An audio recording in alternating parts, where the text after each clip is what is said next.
les bipèdes. Juste avant de commencer cet épisode, un tout petit disclaimer. Il a été enregistré pendant le Festival d'Annecy 2022. À l'époque, la date de sortie d'Oni n'était pas encore publique, donc ne soyez pas étonnés si vous voyez qu'on fait un peu la fine bouche comme ça, dire oh je sais pas, machin. Il y avait beaucoup de choses qui étaient secrètes. Aujourd'hui, la série elle est totalement disponible sur Netflix, donc vous pouvez y aller regarder ça sans problème. Mais on espère quand même que vous apprécierez ce podcast un petit peu spécial. Bonne écoute.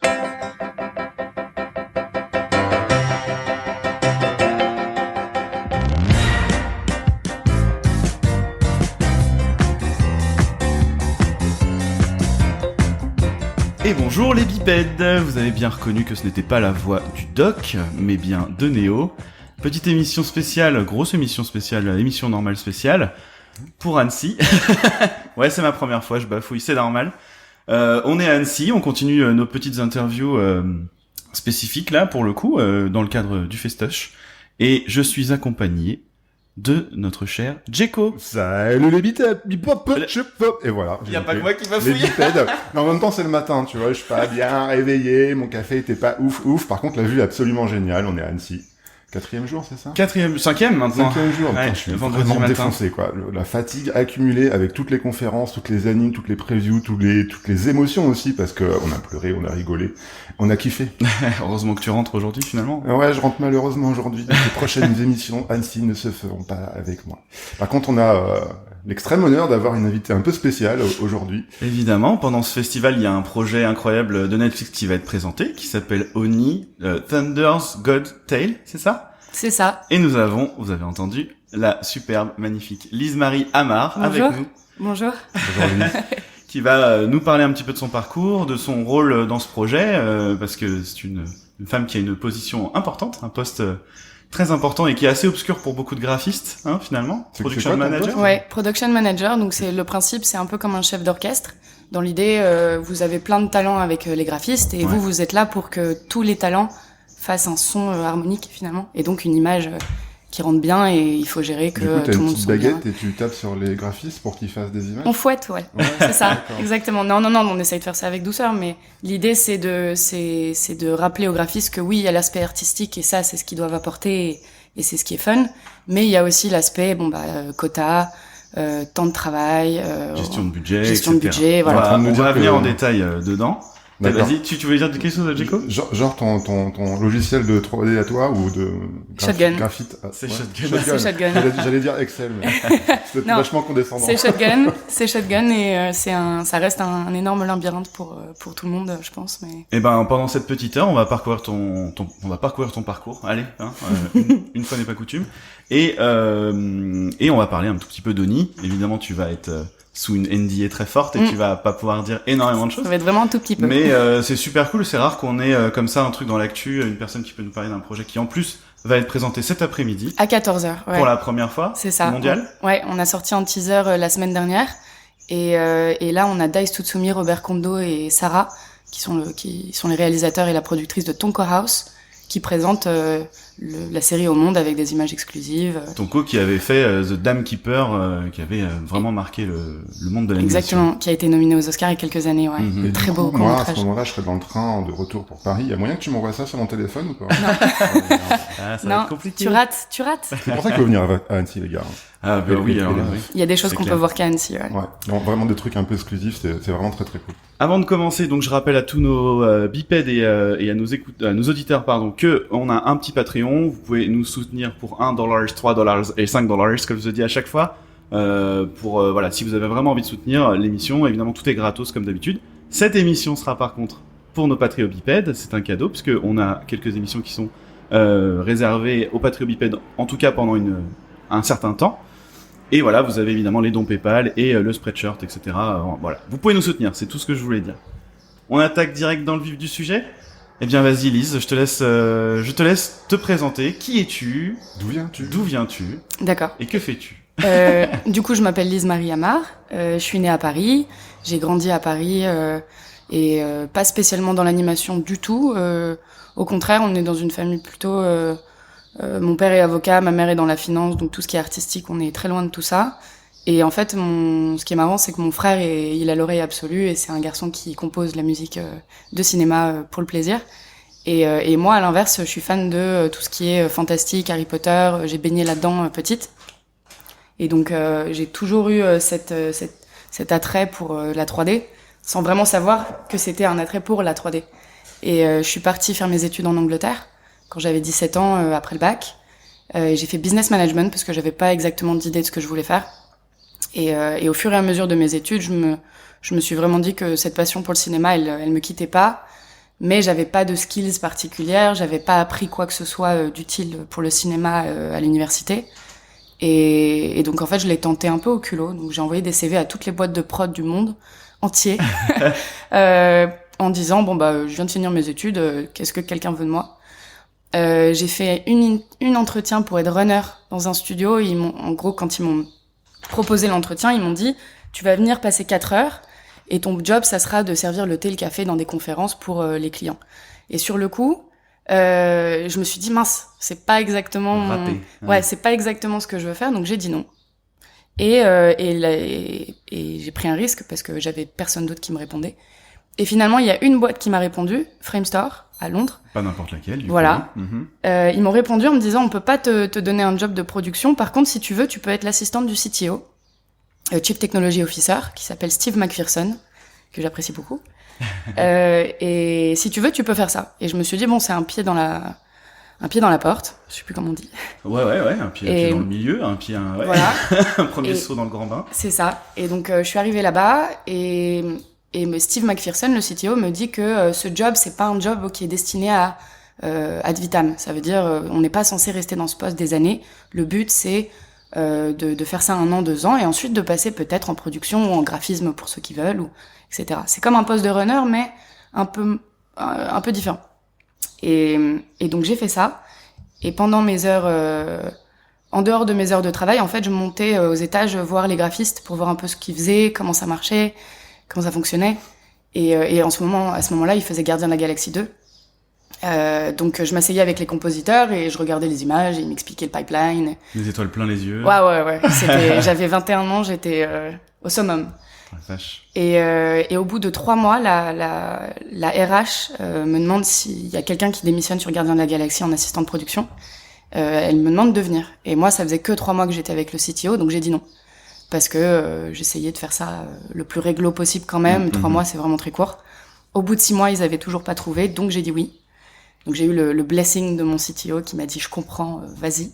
C'est cool ça. Ouais, c'est vraiment c'était vraiment important parce que à la fin, c'est aussi grâce à lui que j'ai pu commencer et je voulais pas le planter quoi. Je vais faire un écho, tu vois, tout début de la semaine d'Annecy, là, Woman in Animation, où on avait eu pas mal de... Enfin, on avait un témoignage, en l'occurrence, d'une nana qui disait que son sup, il voulait pas forcément la faire monter parce qu'il avait trop peur qu'elle se fasse bouffer par les autres requins, etc., etc. Et tu vois, c'est trop cool d'avoir eu cette opportunité. Je sais pas s'il aurait eu peut-être la même... Je suis pas féministe particulièrement, mais peut-être qu'il aurait pas eu la même réaction avec un homme, dans le sens où on s'inquiète quand c'est une fille. C'est sûr, c'est probable, oui. C'est probable, voilà, et j'ai pas eu ça avec lui. Au contraire, je pense qu'il a vu que j'étais déterminée et que de toute façon j'allais y aller, que ce soit maintenant ou dans 6 mois. Donc j'ai pu y aller. Mon premier jour, c'était le 2 janvier 2019 de production. Du coup, 2 janvier 2019. Assistante de production de Gardiens de la Galaxie 2. De quoi donc? Non, vas-y. Ouais. C'est quand même cool. Ouais, très très cool.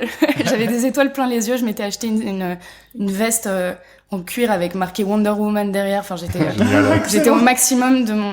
J'étais très heureuse. T'as confiance. Ouais. Donc t'étais pas... Et du coup, la pression qui commence à arriver doucement. Même pas du tout. Mais je peux pas vous dire à quel point j'avais juste tellement envie de ça que j'avais la dalle. Ouais, okay. Et c'était les 3 mois de livraison du film. Il y a pas les images dans un podcast, c'est dommage, mais là, il y a un body language. On voit que la meuf, elle est déterminée. J'ai la dalle. Elle te défonce si tu la laisses pas passer. Ah ouais. Mais un lion en cage, c'est ça. Et donc, j'arrive, je fais mes premiers jours, et comme c'était la livraison, vous avez bien sûr les équipes de production qui sont en burn-out total, parce que eux, ça fait 2 ans qu'ils sont sur le projet, que c'est une production très intense, Marvel, c'est spécial.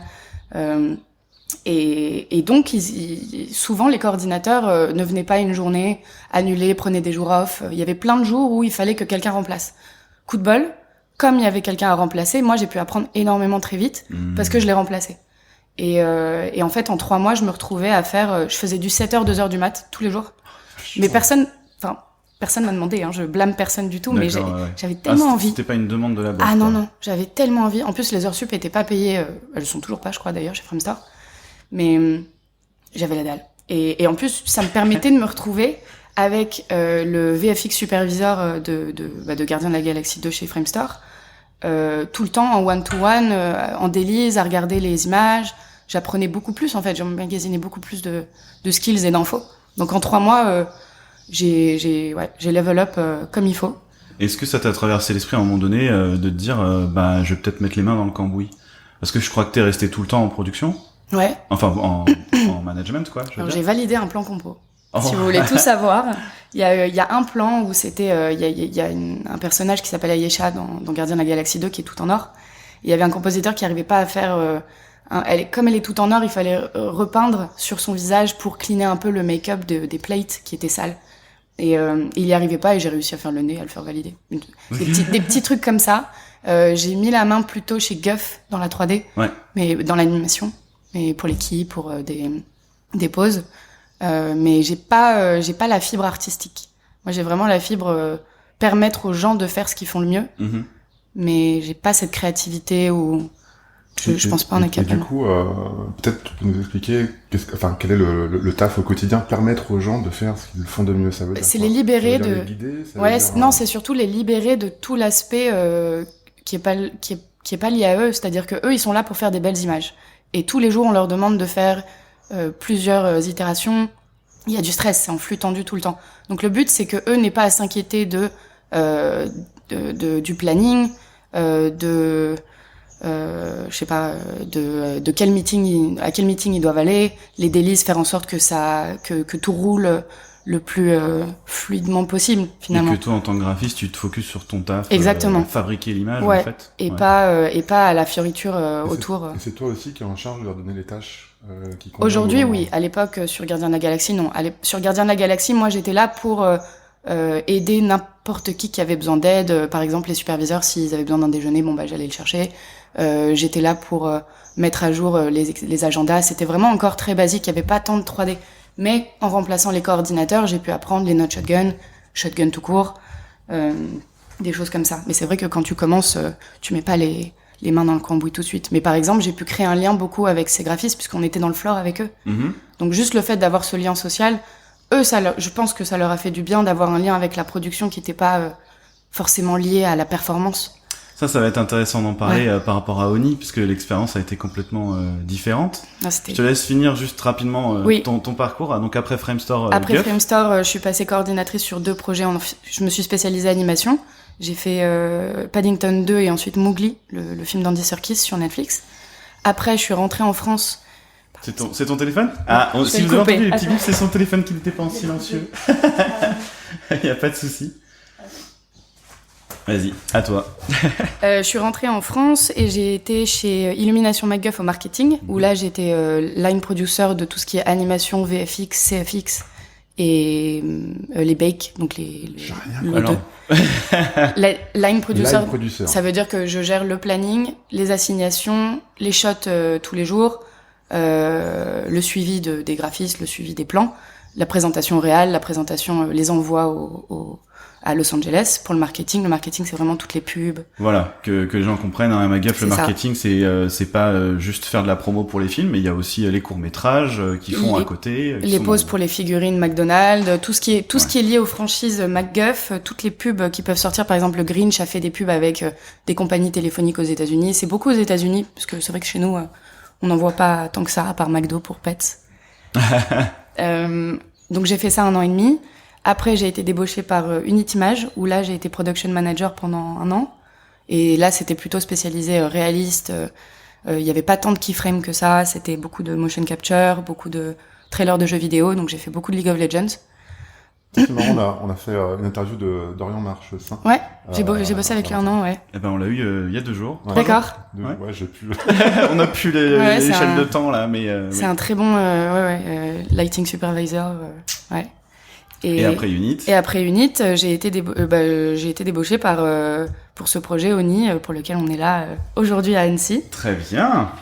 Ouais. Du coup, qu'est-ce que tu peux nous en dire de Oni? Ouais. On y va direct dans Oni? Et puis après, on retournera sur ton rôle dans le projet. Vas-y, Ok. ouais, carrément. Ouais. Oni, c'est une série du coup réalisée par Tonko House, un studio fondé par Robert Kondo et Daisuke Tsutsumi, qui sont des anciens de Pixar. Après leur expérience chez Pixar, ils ont fait le Dam Keeper, et du Dam Keeper, ils ont réussi à lancer la série qu'ils avaient écrite, qui est Oni. Le style, c'est de la 3D, mais qui ressemble beaucoup à de la motion capture. D'accord. À la base, le rêve de Dai, c'était de le faire en motion capture. Mais c'est vrai que la motion capture, c'est vraiment une skill particulière, et finalement, ils se sont tournés vers la 3D. Et Oni, c'est l'histoire d'une petite fille. Tu voulais pas dire le... J'ai dit motion capture? Oui. Non, stop motion. Stop mo. Pardon, ouais. stop mo. Pas du tout. Pardon, stop motion. Parce que ça va expliquer après le style du show. Donc, Ouais, en blocking, c'est ça. L'animation est tout en blocking, donc on fait du 12 frames par seconde plutôt que du 24. Donc c'est animé comme ça directement. Ouais, c'est ça. On se posait la question hier si c'était animé, que vous coupiez des frames après. Il y a des studios qui font ça comme ça à cause des simulations, mais nous, sur Oni, il n'y a pas de simulation de close, ou très peu. Enfin, c'est de l'animation, en fait, qui frame. Donc, on n'a pas eu ce sujet de faire du 24 frames et ensuite de revenir à du 12 frames et couper les frames. Et ça a été une production qui a duré 4 ans. Moi, j'ai fait 2 ans de fabrication.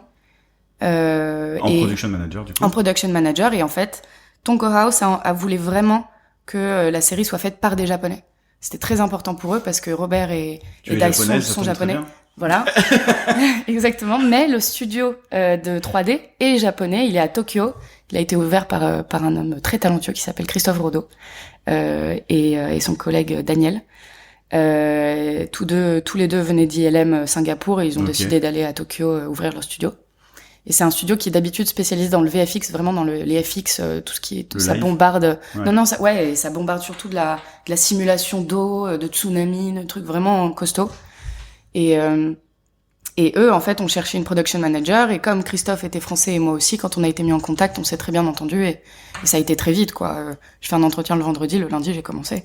Mais c'était en remote. Au Japon? Non, alors, justement, c'était en plein Covid. À la base, on avait prévu que je puisse faire des allers-retours et que peut-être j'aille un moment là-bas. Mais avec le Covid, le Japon a pas réouvert. Donc, j'ai pas du tout pu y aller. Comment t'as fait la prod? On adapte ses horaires. Donc, en fait, le client est américain, le studio est japonais, les graphistes sont aussi en Europe. Donc, je faisais 5h30 du matin jusqu'à 11h. À 11h, je m'arrêtais pendant 3 heures jusqu'à ce que l'Europe commence vraiment à bosser. Et à 15h, je reprenais jusqu'à 19h pour les graphistes européens et le client. Donc ça a été pendant 2 ans un rythme effréné. Ouais. Et encore, il y en a qui sont encore en train de le faire là, et il y a des gens qui ont bossé. Oui, parce que du coup la série n'est pas encore terminée complètement. Non, c'est ça, presque. Ouais. Mais il reste encore un peu de boulot, et c'est vrai que les contraintes du remote, ça a permis d'être dans une production 24 heures sur 24. Télétravail, pour télétravail, les pardon. Non, mais pas de souci. Oui. Je précise juste pour ceux qui savent pas. Tout le monde a été embauché comme ça. C'est-à-dire qu'au Japon, il y a bien sûr, il y a de quoi embaucher, mais il y a des limites. On peut pas avoir, surtout que le Japon n'est pas forcément habitué à des productions full CG. Voilà. Donc on a dû beaucoup recruter dans le monde entier. Donc en fait, on était une production qui tournait 24 heures sur 24. Il y avait toujours quelqu'un de réveillé, il y avait toujours quelque chose à faire. C'est impressionnant. C'était en flux tendu. Et je sais pas si la série aurait pu se faire comme elle s'est faite si on n'avait pas fonctionné comme ça. Parce que du coup, on aurait eu ces contraintes de 9h, 19h. Je me demande... je me demande comment on l'aurait fait. Est-ce qu'on l'aurait fait plus vite ou plus lentement? Je cherche encore la réponse. Ouais. Et toi, t'as réussi à tenir ce rythme où au final c'était un peu trop chaotique et il y avait du taf tout le temps parce que justement il y avait toujours quelqu'un qui voilà, était c'était hyper excitant parce que c'est vrai qu'il y a quelque chose qui me manquait dans des expériences passées. Parfois, c'était ce côté où il y a tout à faire. On a dû construire le pipeline pour cette série en particulier qui a un look très spécial.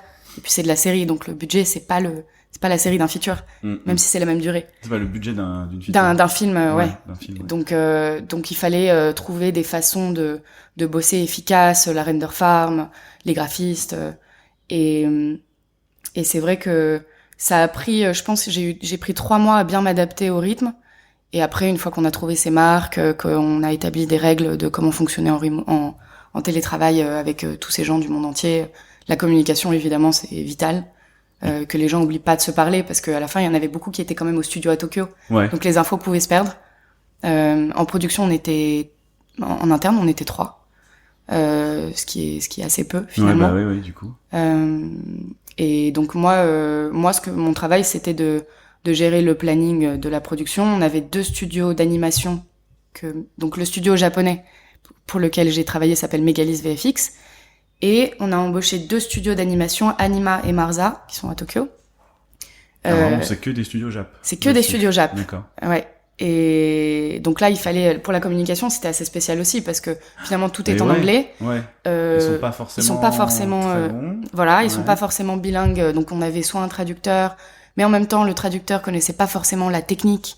Donc quand il traduisait, c'était pas forcément traduire limpide. Les termes techniques entre le français et l'anglais et le C'est ça. japonais. Il faut être hyper efficace sur la structure de phrase pour pas laisser passer un truc à côté. Et faut pas d'implicite aucun. Ouais, j'avais de la chance d'avoir bossé en Angleterre parce que du coup mon anglais était bon, donc j'espère que ça aide, mais en même temps, bosser en Angleterre avec un bon anglais, ça n'a rien à voir avec bosser au Japon avec un mauvais anglais ou mal adapté. Oui. Et moi j'ai expérimenté ça sur des prods où j'avais une équipe opérationnelle qui était en Inde, qui parle très très bien anglais, mais pas le même anglais qu'en Angleterre. C'est pas la même culture évidemment. On passe à côté de détails qui parfois mettent une prod à côté des laits. C'est arrivé plusieurs fois, je vous rassure. Mais on c'est inévitable, non? Inévitable. Dans ce genre de truc. C'est inévitable parce que c'est culturel. Faut s'y préparer et c'est tout, quoi. C'est ça. Ouais, et parfois la culture, la manière de réagir des équipes opérationnelles, on peut pas s'y attendre parce que culturellement on n'a pas les clés pour décrypter, quoi. C'est ça. Après, la chance que j'avais, si on peut appeler ça une chance, c'est que moi je suis fan de manga et d'anime depuis toute petite, donc j'ai beaucoup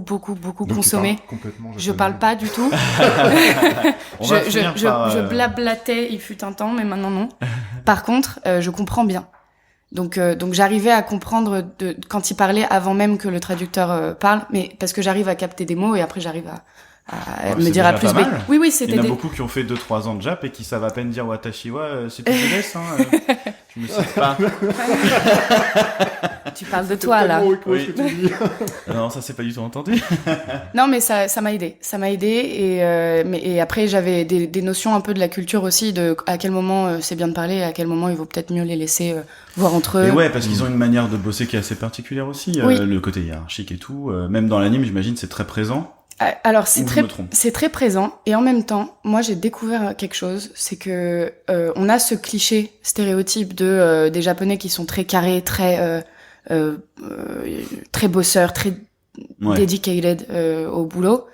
Et en fait, moi j'ai dédié, et en fait moi j'ai découvert un aspect où il y a ce côté où ils ont envie et ils travaillent beaucoup, mais comme il y a ces incompréhensions culturelles et dans les mots, sûrement aussi, on a parfois pataugé dans la semoule finalement. Alors moi j'ai entendu que ma mère par exemple travaille, bon je vais pas faire de pub, pour une boîte de boissons rafraîchissantes très connue en France et qui s'est faite racheter par des Anglais à un moment donné, puis maintenant ils se sont fait racheter par Asahi, la boîte qui tient le truc de bière. Je fais de la pub finalement. Et donc ils ont affaire à des Japonais, il y a ce côté un peu c'est oui, voilà. Oui, et en fait ils disent jamais non, et du coup exactement, il y a un manque de transparence, et c'est vrai que en France il y a quelque chose que autant il y a des choses en France que moi j'apprécie pas particulièrement dans le boulot, autant il y a une franchise qui est indéniable. D'accord. Et ça c'est vrai que c'est très agréable, on perd pas de temps. En Angleterre ils sont plus soft, ils font plus attention, c'est plus du politiquement correct, mais toujours en disant la vérité. Et au Japon il y a ce côté on va vous dire oui, mais on va pas le retrouver plus tard. Je crois que c'est pas que au Japon, parce qu'en Inde aussi. En Inde aussi, ouais. C'est un peu une culture asiatique de pas vouloir forcément contredire. On n'ose pas, exactement, ils osent pas. C'est vraiment pas considéré comme une bonne chose de dire non au boss. Ouais. Ou la posture du boss. Du coup, la personne va te dire oui, va faire son petit node, et en fonction de la vitesse de son node, il faut aller le voir en one-to-one derrière. C'est ça. Donc c'est même pas une question de politesse, c'est que c'est carrément mal vu, en fait. C'est culturellement instauré que les autres vont mal te juger si tu commences à... Il y a un aspect perdre la face. Ouais, exactement, je pense. Chaud, ça. Et c'est vrai qu'on a eu plusieurs fois ce cas de figure où il a fallu avoir la même conversation plusieurs fois pour arriver à quelque chose. Il y a aussi cet aspect hiérarchique. Comme moi, j'avais un VFX superviseur et un producer au-dessus dans la hiérarchie. Si moi, j'arrivais pas à percer, il fallait leur envoyer la hiérarchie. Et vice versa d'ailleurs. Donc il y avait plein d'aspects comme ça qui étaient un vrai challenge. Et donc on a l'impression que c'était compliqué effectivement. Qu'est-ce qui t'a attiré vers ce projet en fait? Qu'est-ce qui t'a fait dire Allez, go, j'y vais là, ça a l'air trop bien. C'est le pitch. D'ailleurs, on n'a pas fait le pitch du projet encore là. Non. Ouais, bah, tu peux y aller si tu veux. Et puis. Le pitch, c'est on a une petite fille qui s'appelle Onari, qui a été présentée. Les premières images ont été présentées sur Instagram, si vous voulez aller voir, de Tonko House. Et cette petite fille. On mettra dans les liens de l'émission, évidemment, comme d'habitude. C'est ça. Elle vit dans un univers de dieux folkloriques japonais. Donc on a plein de dieux un peu spéciaux. C'est pas du tout le dieu comme on l'entend, hein. C'est vraiment des personnages un peu atypiques avec des looks vraiment Genre avec des visages comme des masques japonais un peu, genre Tengu. il y a de ça, il y a je peux pas en dire plus, mais vous allez voir ils ont présenté 2 personnages déjà en plus d'Onari sur le site de Tonko, donc je vous invite à aller regarder et vous aurez une petite idée un peu de la spécificité de la chose. On mettra le lien derrière le podcast. Et donc, elle vit dans ce monde de dieux japonais et l'objectif quand on est un dieu, c'est de développer son pouvoir. Chaque dieu a un pouvoir et la série c'est 35 minutes x 4 épisodes de tout ce chemin que va faire Onari pour arriver à ça. Voilà. Qui va être diffusé? J'ai pas la date. Je peux Mais pas vous la donner. Oui, sur Netflix. Okay. Oui, sur Netflix, et donc les premières images vont être diffusées là à Annecy à 14h dans une conférence. Mais il y a pas encore de date, mais toi t'as fini Moi j'ai fini. J'ai fini. Il y a quelqu'un qui a pris le relais derrière toi ou vraiment ta partie est terminée? Donc là ils sont en train de finir les épisodes. C'est ça. Donc du coup ça t'es en devrait vacances? pas non plus. Non, on n'est jamais en vacances et je pense que ce serait pas du tout pour moi de prendre trop de vacances. Donc non, j'ai enchaîné. Workaholic, comme on dit. Ouais. Tant que je marche tant que je tiens sur mes 2 jambes, je vais bosser. Bon, en tout cas, on devrait pas attendre méga longtemps pour la voir. Déjà, nous, on va la voir. Enfin, moi, je vais la voir cet après-midi. Je suis bien dégoûté. J'ai hâte de pouvoir regarder l'audience pendant qu'on présente. Ça, c'est vraiment quelque chose, Ils pourront mettre aussi, tu m'étonnes, tu seras dans la salle, du coup, Ouais. tout à l'heure. J'espère qu'ils mettront aussi un peu plus d'infos en ligne suite à cette présentation. Parce que on a vu le trailer, on l'a regardé hier soir d'ailleurs encore une fois. Il y a une ambiance assez, comment dire. En tout cas, dans le trailer, c'est dans la nuit. Il y a un côté presque horrifique sur certains bords. Il y a une. C'est quoi la cible du coup de la série? C'est vraiment pour les enfants ou est-ce que c'est un peu tout public? Est-ce que j'ai mon avis et j'ai l'avis général. Ouais. Parce que eux visent et. Voilà. Et je pense pas que ni Netflix ni nous, on pense vraiment pas que ce soit pour enfants, dans le sens où il y a plusieurs ambiances à différents moments de la série. Donc pour moi c'est du grand public, dans le sens où c'est vraiment le travail d'un film d'animation, dans le sens où ça doit pouvoir parler aux enfants et aux adultes. Et je pense que ça fait très bien ça.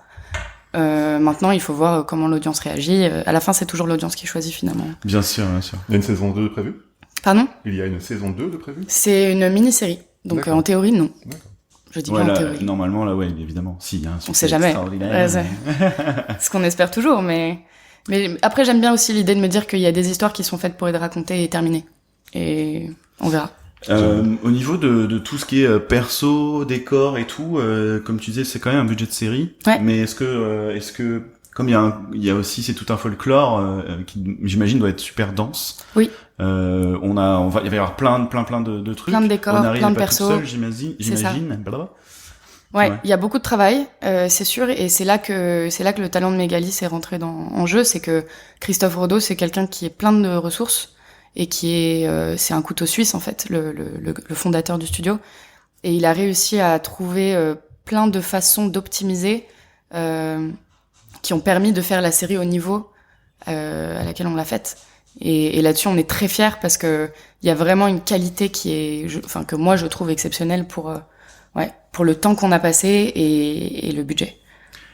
Vas-y. Du coup, ton poste, c'est aussi garantir que au niveau budget, ça dépasse pas sur le travail des artistes. Ouais. Et du coup, tu tiens les rênes du temps de travail et de l'optimisation réalisée par scène. Parce qu'on était peu, je pouvais pas faire du micro management. C'est-à-dire qu'on avait des quotas pour l'animation, mais le reste, il y avait pas de quotas. On avait des objectifs, on avait des plannings à la semaine, au mois, mais on pouvait pas faire comme dans un studio normal où on suit exactement combien d'heures ils travaillent, parce qu'on était en flux tendu, parce que les graphistes bossaient chacun à leurs horaires. Il y avait une espèce de confiance de par le télétravail qui s'instaurait. Quand on a embauché les gens, Christophe insistait vraiment sur le fait qu'il fallait avoir de la passion. Et le but, c'était pas de faire travailler les gens plus que ce qu'ils étaient payés du tout. Oui, c'est un peu le piège du travail passion, Voilà. c'est clair. Le but, c'était juste que dans le temps imparti, les gens soient motivés parce qu'il y avait beaucoup de travail. Et que c'était une production très intense, ça, c'est indéniable. De tout ce que j'ai fait, je pense que c'était une des plus costauds. Et c'était important que les gens soient heureux de bosser sur le projet et qu'ils aiment le projet.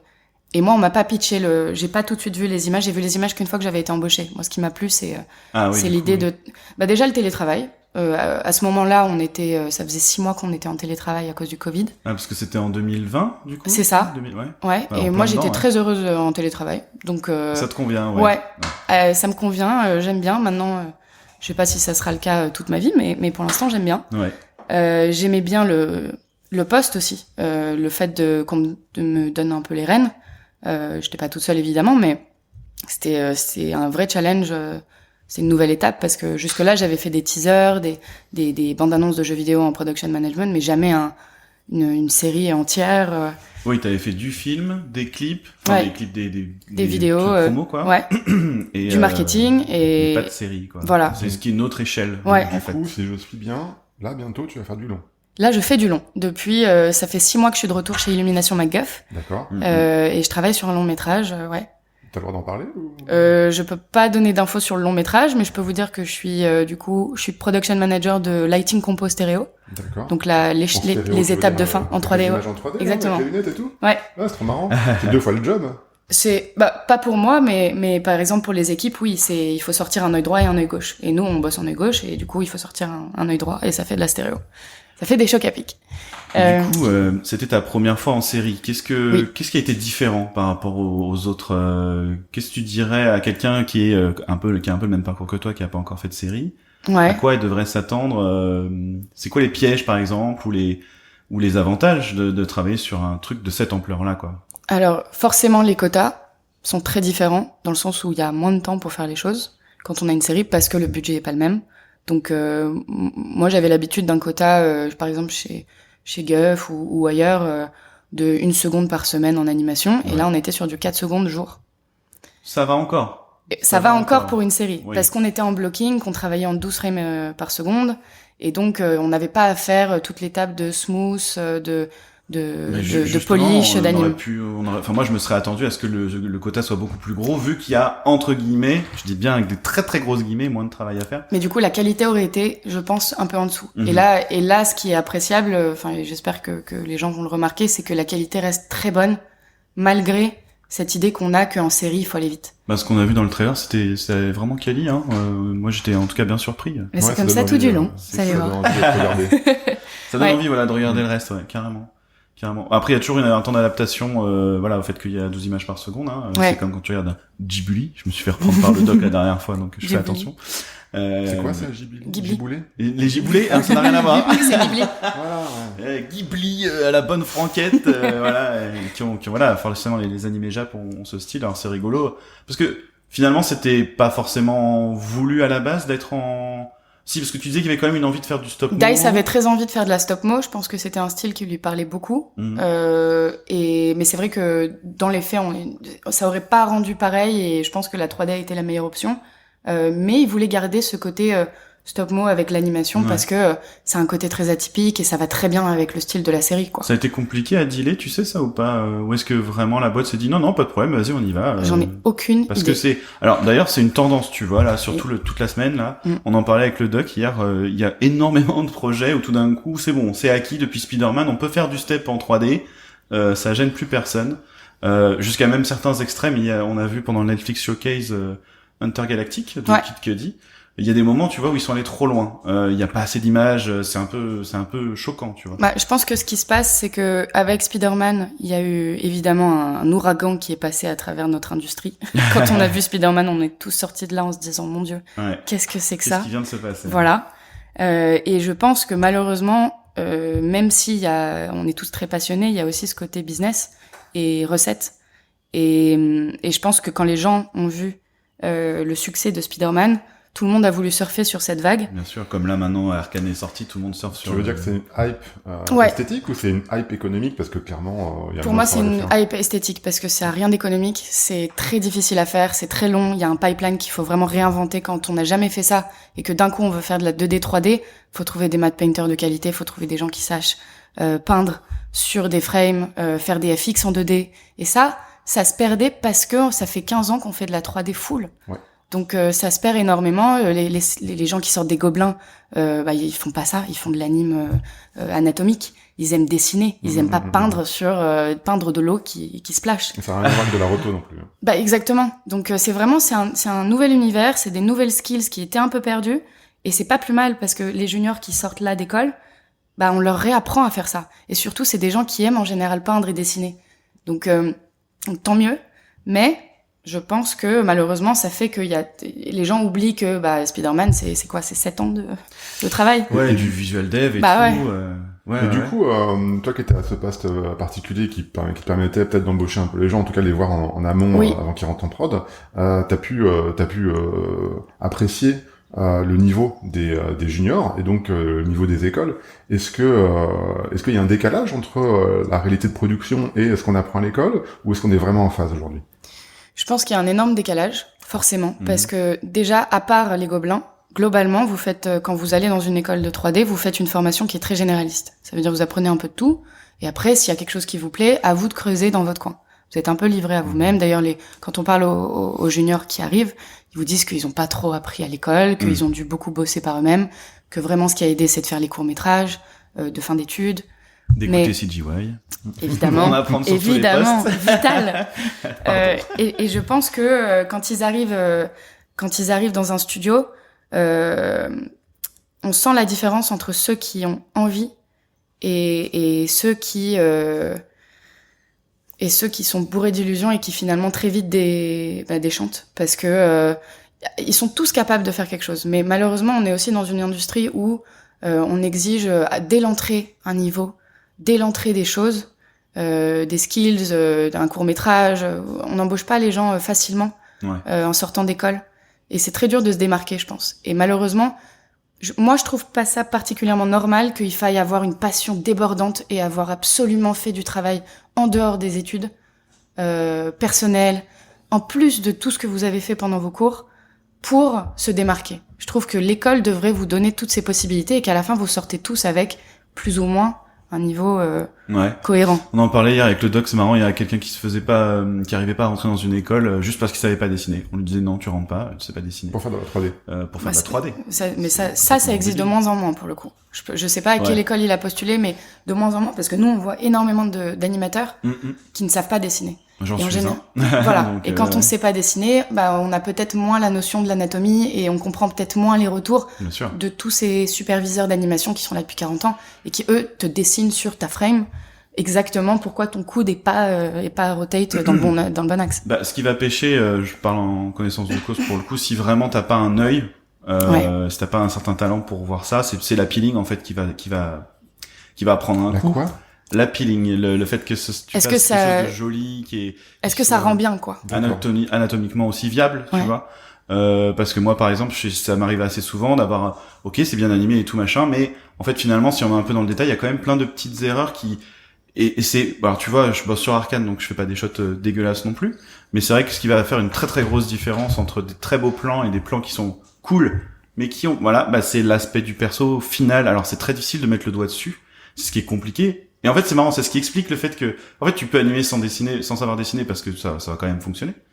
Mais, mettre le doigt sur qu'est-ce que tu dois améliorer dans le facial, dans le corps, etc., dans les lignes, en fait.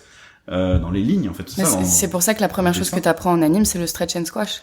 C'est, on te prend une balle et on te montre comment, quand elle rebondit, comment ça impacte le volume de la balle, qu'est-ce qu'elle perd, qu'est-ce qu'elle gagne. Et l'anatomie, c'est un peu ça, mais version un humain, un cheval, quelque chose de réaliste. Mais ça va même plus loin dans le dessin, vraiment. C'est dans le sens propre du terme, dans les lignes. L'émotion, le flow. Moi, j'ai un lead qui me parle toujours ça, du flow, entre, ton sourcil droit, ton sourcil gauche, c'est comme ça. C'est un métier. Et ces choses-là, elles viennent intuitivement quand tu sais dessiner, parce que tu t'es forcé, ton œil s'est forcé à... C'est tellement ésotérique pour moi, on dirait de la magie. C'est tellement difficile. C'est de la magie. Au niveau c'est vraiment de la magie. À ce niveau-là, même moi, je suis là en mode, mais comment il a fait, quoi?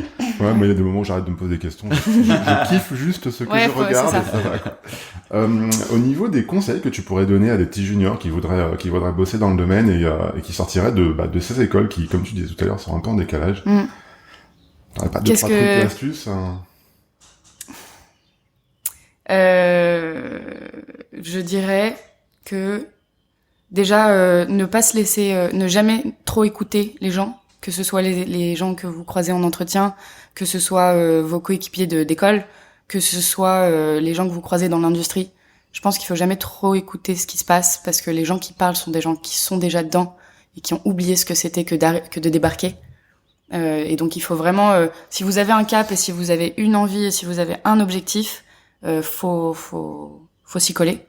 Mais en étant aussi à l'écoute dans le sens le respect des autres et voilà. Évidemment. Comment ça, tu peux pas envoyer chez tout le monde? Évidemment, Non, évidemment. Je parle pas forcément d'avoir un ego surdimensionné et de débarquer et de dire, bah, moi, je suis comme ça. Avoir les dents longues. Non.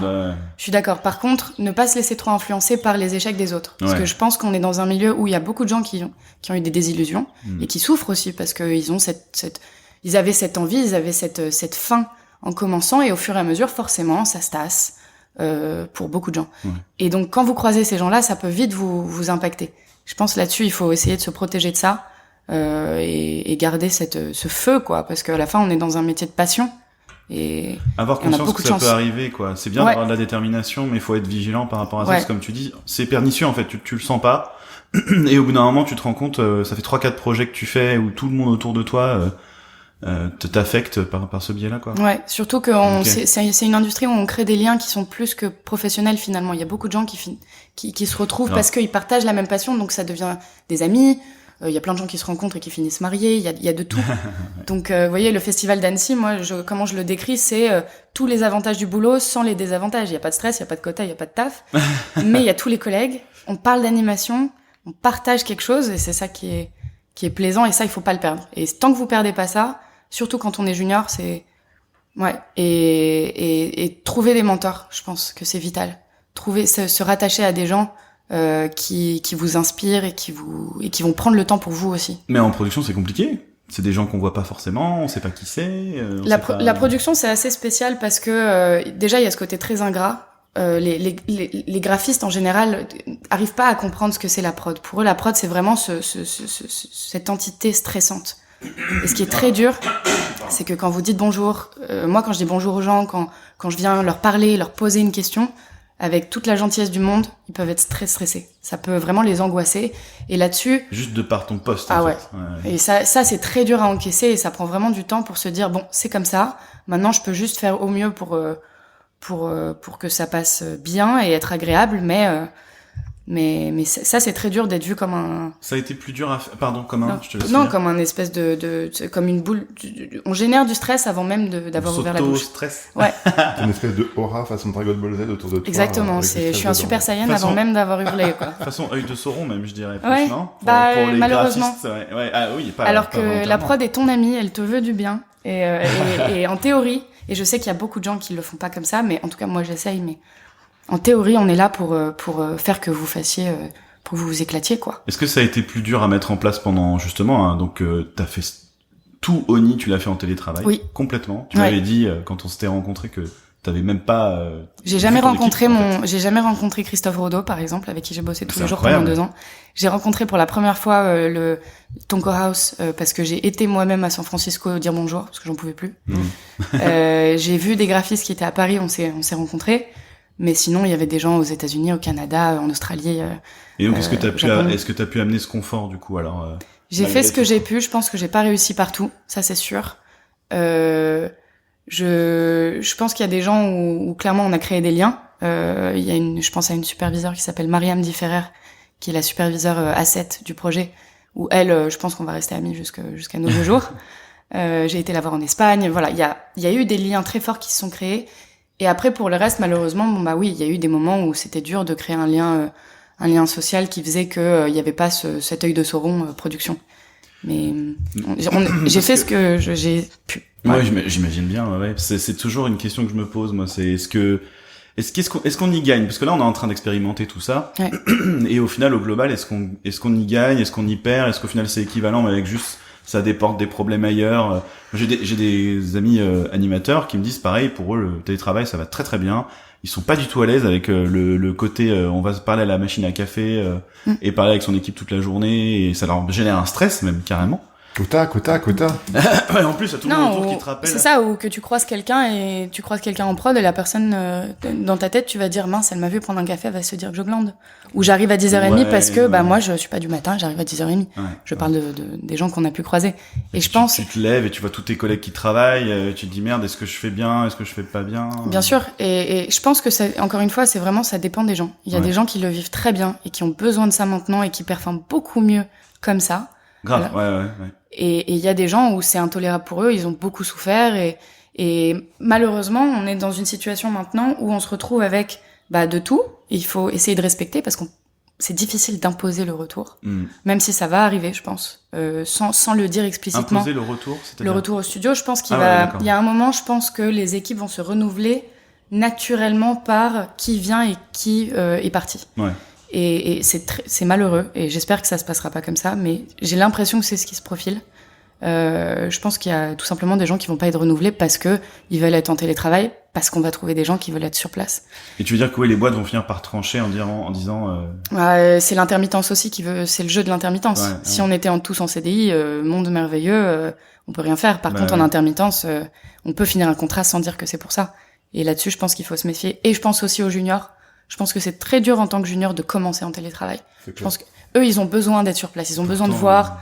Ouais. La tentation va être forte, quoi. C'est ça. Parce que du coup, ça t'ouvre un peu toutes les portes aussi. Donc, c'est ça. Et toi, tu trouves que c'est important d'avoir une première expérience en équipe, quoi. Ah ouais, je pense que c'est vital parce que ces gens-là, les gens qui débarquent et qui arrivent, ils ont besoin du contact, ils ont besoin de pouvoir se poser derrière leur lead et de regarder l'écran. Ils ont besoin que le lead puisse prendre la main et voir avec eux et poser des clés ou leur faire la retake devant eux. Ils ont besoin de ce contact.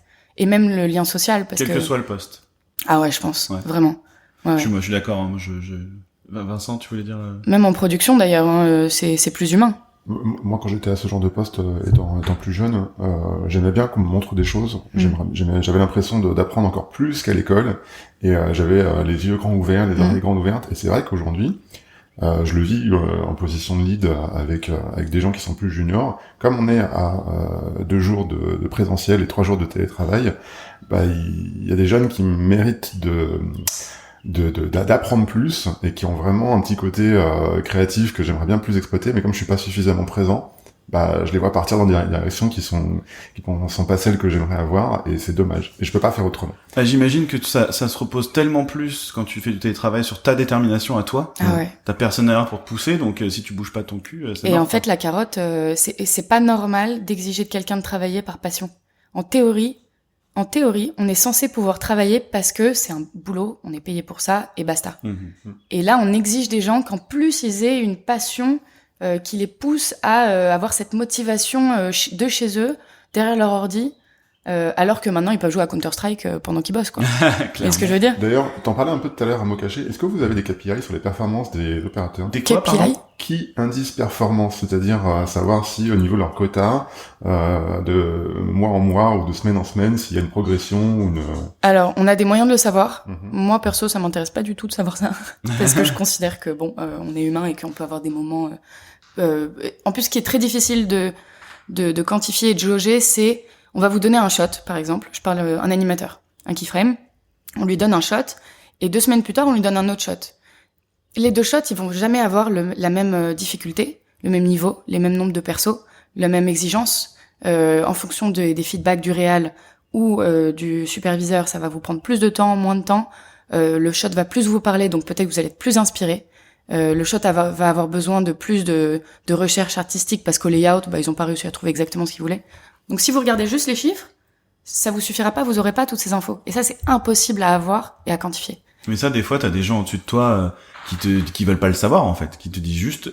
Par exemple, la Gave, je sais que c'est des quotas en anime par semaine, tu vois. c'est pas du second jour. Il s'en fiche de savoir si le plan fait 150 frames ou, voilà, ou 15. il faut qu'il y ait, je sais pas, 30, 35, 40 plans par semaine qui sortent, et puis basta, tu te débrouilles. Donc là, après, c'est le rôle des coordinateurs de jouer avec tout ça, quoi. Voilà, on essaye de balancer pour que cette semaine-là, si le graphiste fait un plan qui fait 150 frames, les 2 prochaines semaines, il va faire des plans de 30 frames. Par exemple, l'idéal, c'est ça. Après, je sais que dans les faits, c'est pas ce qui se passe. Hein, mais... Ça a fait partie de ton rôle sur Oni, par exemple, de essayer de dispatcher comme ça les choses. Ouais, sur Oni, c'était vraiment un couteau suisse. Fallait tout gérer. Donc moi, comme on était que 3, on avait un coordinateur qui était sur place au Japon qui s'occupait du layout. Donc moi, j'ai rien eu à gérer sur le layout à part le schedule pour livrer au département d'après. Le planning. Le planning, pardon, pour le département d'après.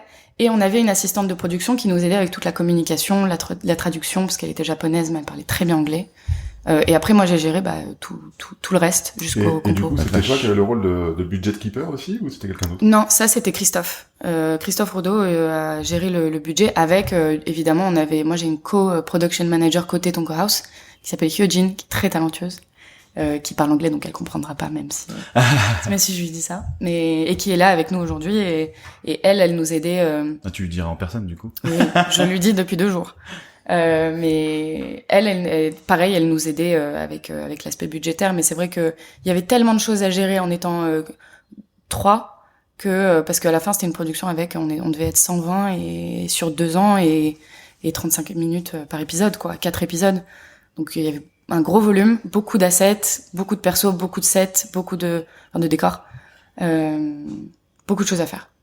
Et donc il y avait Netflix derrière aussi. Oui. Moi, j'ai pas eu beaucoup d'interactions avec Netflix, mais par contre, ce qu'on a fait, c'est qu'on a eu évidemment des reviews, où là, donc nous, on préparait les images. Ensuite, Tonko House les présentait à Netflix, et après, on avait les retours de Netflix. Et globalement, ça s'est très très bien passé. Parce que c'est pas un projet qui vient de Netflix. Non. C'est écrit et réalisé par Dice et Robert. Ouais, c'est ça. Ça, c'est quelque chose chez Tonko House qui est très spécifique, c'est ils veulent vraiment faire des projets écrits par eux.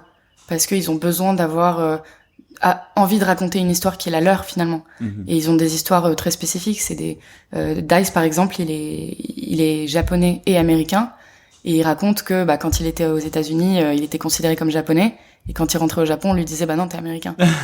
Et donc chacun, ils ont des histoires vraiment à raconter. C'est des garçons très très créatifs. Qu'ils ont mis dans Oni, ils ont essayé de mettre des pièces comme ça dedans. Vous verrez, ouais. Mais vous allez voir. Ça paraît un peu incompatible avec une histoire de folklore japonais. Enfin, tu vois. C'est la beauté de l'artistique, c'est qu'ils arrivent à raconter des histoires à travers des comment on appelle ça, de façon très inattendue. Ouais. Onirique. Ouais. Joli. Poéfié, je sais pas. Métaphorique. C'est ça. On va dire. Ouais. Non, okay. Ils ont une créativité sans fin. Très bien. Est-ce que tu veux rajouter quelque chose sur Oni? Est-ce qu'on a oublié quelque chose? Moi, je vois qu'on a fait un bon retour, hein. Je sais pas, mais j'ai envie de voir le truc. Mais oui, et venez, et je vous invite tous à venir le voir parce que. comprendre un peu plus le métier que tu fais, parce que. Oui, c'est vrai qu'on n'a pas rentré dans le détail. On pourrait faire une émission spécialisée sur. On avait fait les production. Alors, je vais pas écorcher leur poste parce que je me souviens plus exactement. Coordinateur. On avait eu. Mais j'ai l'impression que c'est un peu différent dans chaque boîte. C'est très différent dans chaque boîte. Bien sûr. Et puis alors là, en plus, avec un métier en télétravail encore plus, quoi. Oui. Un site qui regroupe un panel de métiers qui est à peu près dans le même domaine, mais complètement différent. Ouais, on a vu tout à l'heure, production manager, line producer. Ouais. Chez Framestore, vous avez assistant de prod, coordinateur de production, line producer, et VFX producer. Et donc l'idée, c'est l'assistant de production aide avec tout ce qui est réserver les salles pour les dailies, le planning, toutes les petites choses si on peut s'en délester, tant mieux. Ensuite, le coordinateur, en général, on l'assigne à un département ou une séquence, et lui, il va gérer du jour, comment on appelle ça, enfin le micromanagement de prendre des notes, le quotidien, prendre des notes en review, mais il va pas s'occuper du planning, donc il va pas changer les dates. Il va pas essayer de planifier à l'avance. Tout ça, c'est le travail du coup du line producer qui gère les coordinateurs et qui adapte en fonction de s'il y a eu des retours pour un plan. Ça veut dire qu'il va prendre 2 jours de plus. Donc dans Shotgun, on va adapter. Donc il y a ce côté schedule, on va dire, avec le line producer, et ensuite le VFX producer, c'est vraiment celui qui gère le client et tous les gens qu'on vient de mentionner. D'accord. Donc c'est des espèces de pyramides qui est un peu qui plus varient. loin de la chaîne de fab finalement. Oui, le VFX producer il va suivre la chaîne de fab de très loin. Le line producer va essayer de venir partout, mais il va pas mettre les mains dans le cambouis. Par contre, c'est le line producer qui va essayer de dénouer les situations un peu entre départements qui peuvent générer des stress. Par exemple, sur Paddington 2, il y a une scène où vous avez l'ours qui se noue dans un énorme câble. Et le câble et comment on fait l'ours et la simu et tout ça, c'était du coup du CFX, du VFX, enfin du FX, et de l'animation, tout mélangé, et il fallait mettre les 3 départements ensemble pour voir c'était quoi la meilleure approche. Ce que tu disais, Djeko, dans d'autres boîtes, on appelle ça un CJSup. Exact. Ouais. Donc c'est vraiment des postes équivalents mais qui n'ont pas le même nom, quoi. Le line producer est toujours, évidemment, suit toujours le CJSup. C'est le CJSup qui a la connaissance technique et qui va prendre les décisions. Mais le line producer, il va faire en sorte que le CJSup se pose avec les bonnes personnes et va adapter vraiment l'aspect production et pas l'aspect artistique ou technique d'ailleurs. Ouais. Mais moi, par exemple, j'adorerais qu'il y ait plus de postes où les producers aient un aspect CJSup en fait, parce que à force de bosser, on a une connaissance technique. Alors je dis pas que c'est tout le monde, et je dis pas que tout le monde a envie. L'investissement, voilà. C'est ça. Mais moi je sais que j'ai passé des heures et des heures à vérifier ce qu'on appelle des bakes, où en gros c'est une passe technique d'animation pour vérifier que il y ait pas de pénétration, il y ait pas d'éléments cassés ou d'éléments non animés dans la scène. J'ai passé des heures à faire ça avec les CJSup, et maintenant je sais le faire toute seule. Donc il y a des choses où moi j'aimerais bien qu'il y ait cette passerelle. Ça serait vraiment un rêve, quoi. Ça, c'est un truc que je dirais aussi à tous les juniors là qui sortent d'école. Vraiment être très attentif, peu importe la position que vous avez, être attentif à tout le reste. Moi, j'ai fait 6 ans en fixe anime à Guff, donc je rêvais d'être animateur, mais je n'avais pas encore les skills à l'époque. Et le fait d'avoir été à toutes ces reviews, de voir les retakes de tout le monde, d'être attentif à ça, etc. Bah en fait, en sortant, j'avais un œil qui était formé, quoi. Alors oui, il fallait encore que j'apprenne la méthodo. Désolé, j'ai un petit peu un chat dans la gorge, comme on dit. Mais voilà, j'avais un œil en fait, et ça m'a vachement aidé après pour rebondir. Si en plus t'as envie de changer de poste, c'est encore plus bénéf. Et c'est souvent des choses qui sont hyper appréciées quand tu passes en entretien et tout, et tu rends compte que la personne en fait elle est pas juste intéressée à son truc, mais qu'elle a une conscience un peu du process global. Et alors en production, j'imagine que c'est encore pire, parce que il faut vraiment plus t'as de connaissance de l'ensemble, et plus c'est simple de gérer, de comprendre pourquoi telle personne s'énerve, pourquoi telle personne dit que non, c'est plutôt Jean-Michel qui doit le faire, et non, c'est plutôt il y a beaucoup de gens qui nous disent que c'est vrai qu'en production, c'est assez rare de croiser des gens qui comprennent le pipeline. En fait, en production, vous êtes obligé un peu de passer par chaque département pour monter en hiérarchie, parce que c'est bien de connaître de tout. Et le problème, c'est que il y a plein de gens qui arrivent et qui connaissent pas le pipeline et qui comprennent pas comment les départements sont liés entre eux. Comment une pénétration peut impacter le CFX, comment, j'en sais rien moi, au layout il faut avoir une caméra clean, sinon en animation ça pète, etc. Et c'est vrai que les graphistes sont souvent frustrés de parler à des gens où ils ont l'impression qu'on comprend pas ce qu'ils disent.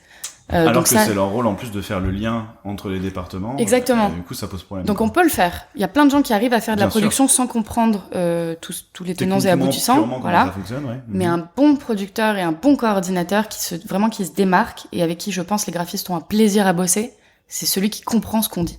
Et ça, je peux que encourager les gens à vraiment étudier le pipe, quoi. Et les graphistes, pareil, vous gagnerez en respect et en skill à comprendre que le mec d'après, il a besoin que vous livrez, que vous fassiez ça, ça et ça. Ouais. N'hésitez pas hésiter à poser des questions. Ah ouais, non. Toujours, ça c'est la base. Il n'y a pas de questions bêtes. Voilà. Vraiment. Est-ce que tu as des références, des sites, des livres, des choses comme ça pour ce genre de métier, des choses auxquelles les gens qui veulent en savoir un peu plus peuvent...